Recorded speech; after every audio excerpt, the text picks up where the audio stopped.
Ohaneze Igbo mụrụ nze mụ ọzọ ekenekwa m unu onye ajụkwana onye na-ekwu na ọka bụkwa nwa unu nwoke Igwe Kreda Arọbụna Gụnwanri ọmụnwa na-ekwu. I am the one engaging you today.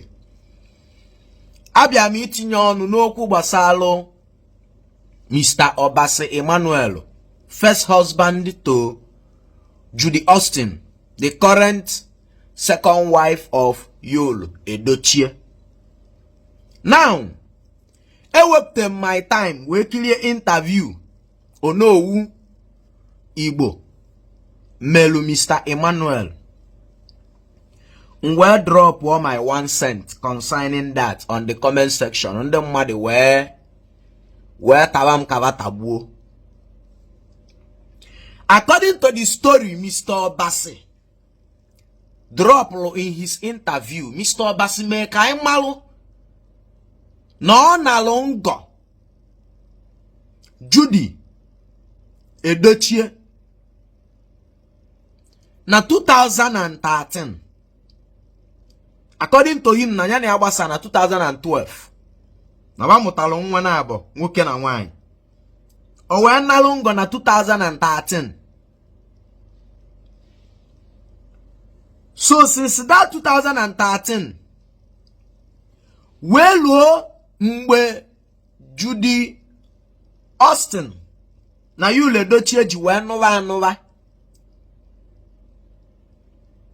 anyị anụlọ akụkọ gbasara iwe a na social media.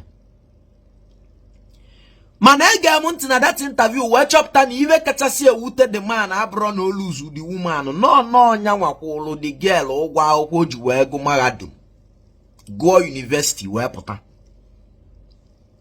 Mana ibe nye m obi aṅụrị wu na okwukwe kọwapụta ọfụma na ba mụrụ ụmụ na abọ nke nyanwa ji the custody of the 2 children.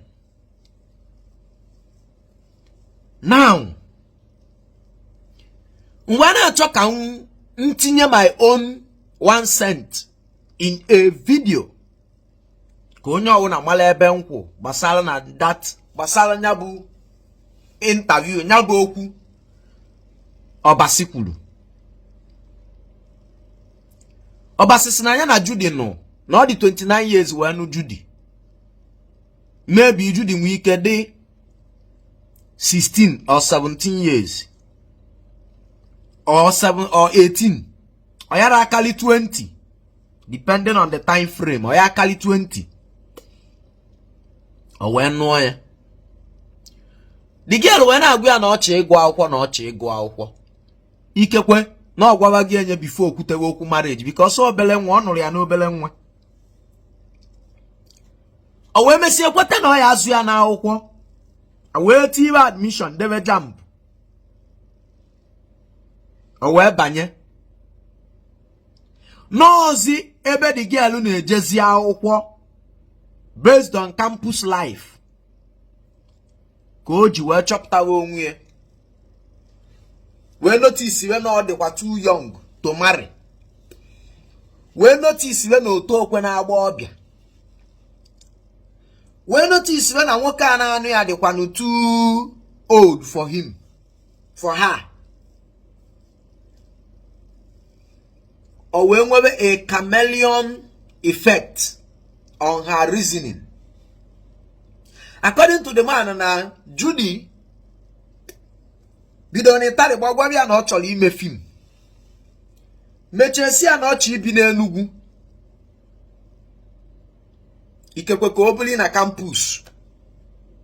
Ma ọ ka ọ nọlụ n'ogbe ụmụ akwụkwọ. Obasi jụ. Wee gwa ya as the man of the house na ibe anyị eme ka ọ dị mma. According to him on the 27th of December 2013 2012 ma kwesịrị na village na be nke nyanwa wu nwoke o wee nwee contract dafta na ọ ejebe Togo mana o jefuzi maka na olu Togo ọwụ na iwe ọ bịara ayazi enwe isi o wee natawa o wee nachiete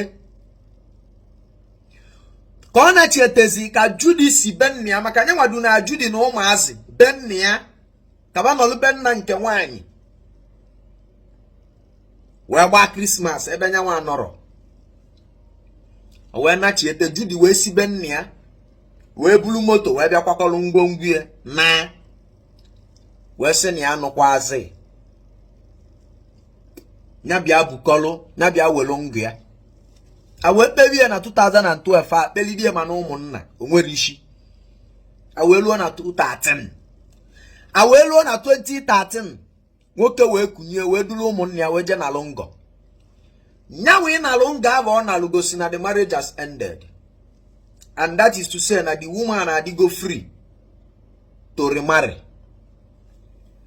Now even a wutie bụ na onya kwolu Judy ụgwọ akwụkwọ o ji wee banye school. But according to the interview, it was in the process of the schooling Kanya na Judy gbasa tụọ ngọ ikekwe onye ọzọ continues here the education. Mana onye nwa de kwụrụ ụgwọ jambo gba mee admission kwụ everything ikekwe na year 1 Judy or na year 2 or 3 or final depending. Now ka gịnị ya gbasa ịchịrị ụmụazị ma maybe ụmụazị nọrọgodo with ha mechie tonitezi o nwezi level of value ọchịnatala ya ụmụazị wee pụọ. Kedizi iwe ọzọ jizi nkịta ọnwụ? Kedu iwe na-atụgharịzịlụ the woman?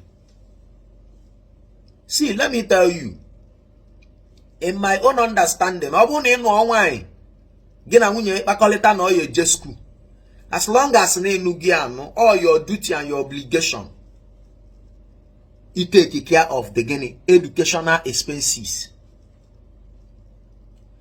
Now, let me point out something, most especially to ụmụ nwoke.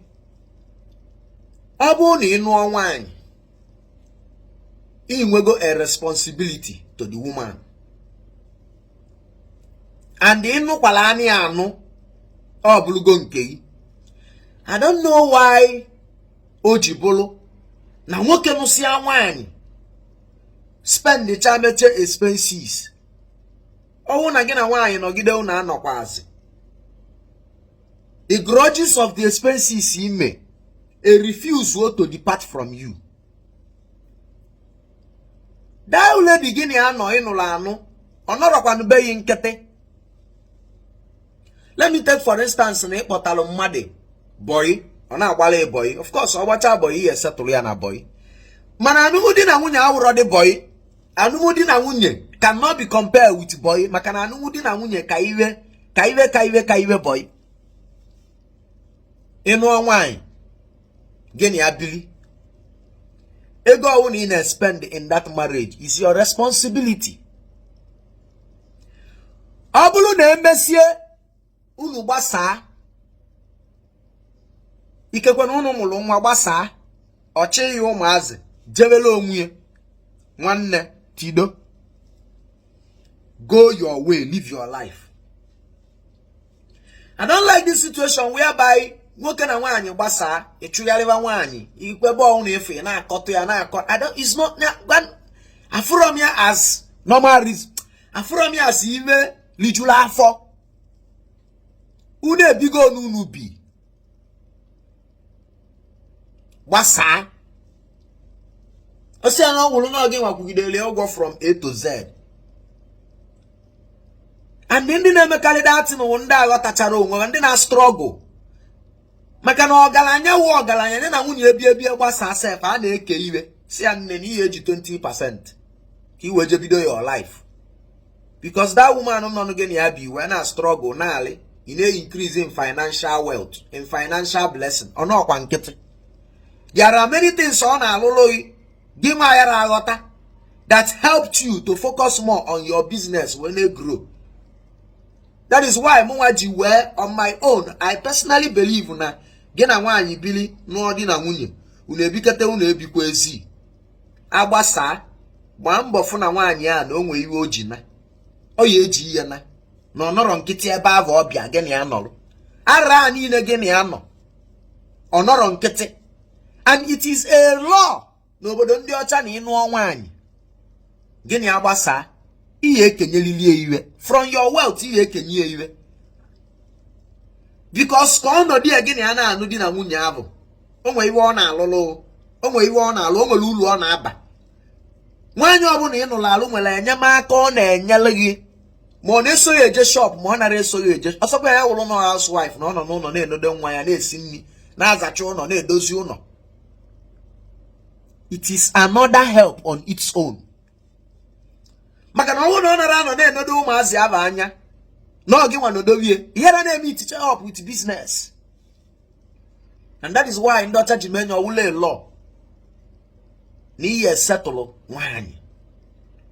Oke ka gị na Judy gbasa isetụlụrụ ya o nwere ibe inyelie nyanwa jos pụọ because onyanwa ji aka ya chọọ ịpụọ pụọ ọ na-akwụ iwe ọsọ ikwu ị na-ene unu anụlọ gị ikekwu unu emere court marriage unu enwere any arbitratory signature document unu sign o jewalụla onwe ya after years, after so many years. Chetakwa na o nwere iwe okwu si and amara m how authentic that thing okwu dị mana ibe anyị madebe onye si asị n'ishie onye kwu eziokwu n'ishie. Ọ na-akọwata na mgbe Judy ka nọ bie na ọgwa gị maka Yul Edochie na ọfụ Yul Edochie na Yul Edochie nwa Peter Edochie and na Yul Edochie gwara ya na ọ ya nyere ya aka nyelukwa onye nwa udi ya aka ka ọ bata Nollywood. Data akụkọ as onye nọ into Nollywood data akụkọ nwechekwa ka ọ dụ pending the year and the time data akụkọ ji bido. Then I just reason we deep and reason no the year Judy bido acting. Reason no the year nyana Yul Edochie no malo mana whichever way Judy enega ya na the marriage or work like osicho and her career onwe ya wona nwatakele abatago school for anya for no nwekwe na life to live as a young girl can eto and I'm support her even me by rap nwoke katalia educationally build the foundation of her educational life. Man even na kowata with the aftermath of everything nwoke mmitalu no oche yo ụmụazị ịmụtara ụmụ n'aka ya o nwere investment karịa ụmụazị o nwere iwe karịrị nwa o nwere iwe na ịkwụrụ ya ụgwọ jambụ mee nke nwa let me as long as unu nwere nwa a na-enweta ndị ya divorce cha a divorce cha anọkọtakwa obere oge ba anachieta azụ ọ bụrụ just na anachieta na vana abụ kwekọrịta o nwere ike ọwụrụ ụmụazị. The affection of the children, the kids can make two divorced to come back again. Mana na me ekwu coming back and even na ekwu okwu ewu nwoke m God has blessed you now. Different people are signing never go ambassadorship. Social media malugo ilu ya pụtago n'ilu akwụkwọ. Focus here on your career and your family. Happy Judy. Advice also menye o interview nke I grant adigo enough. How I wish none the BBC Igbo we grant this interview. Mano no Igbo another big platform. Ijego come after your own side of the story. Good, fine and good. Biko advice can choli nye. So many bloggers actually bego ye video biakutebe eketa to do interview. Don't be a church or man babe. Onye choi know your side of the story na je na page o no Igbo. Jenu ilikwu. Ilikwu gie o anu gie enwego shares. Onye ọwụna aghọtachara ilikwu ghara azụ na the video. Don't go now granting interview to people. It will not help your brand. Maka ibulugo a brand now. Focus on your career, build your packaging. Be on your own. Hapụzia Judy na Yul. Focus on your career and your family. Jilizie this platform and you go now to start building your career. If I go now into the media space. If I go now into entertainment. Chozia your capacity now, your publicity now. Hapụzia interview. Then go use you make money tire. You will time you build your career general grant your interview. You go fade. The only person in grant interview during the Jazz Piano saga was Yam Baba. Because I know he has the platform to bring the publicity need at that moment, and he did it. Every other person that were calling me for interview, I didn't give them that opportunity. Maka no nwere onye na-abịa for your goodness. Whoever na-abịa is to exploit you. Can call your story in their platform where will you go? That's all. Happens that story. Focus. Metalu no. Nyanwa jetela akwụkwọ, gị nwa jetela ụmụazị. Unu eke gị iwe. I nwere ego, ọ nara ego, ọ nara property. Ichi ụmụazị, nyanwa tie education ya. Nozialo onwe, build yourself, and I believe and pray that God will uplift you. God will upgrade you in a level where you will no longer remember the amount, the money you spent on Judy. Raposia Judy. Let her follow her again, her faith. Focus on your career. Thank you so much.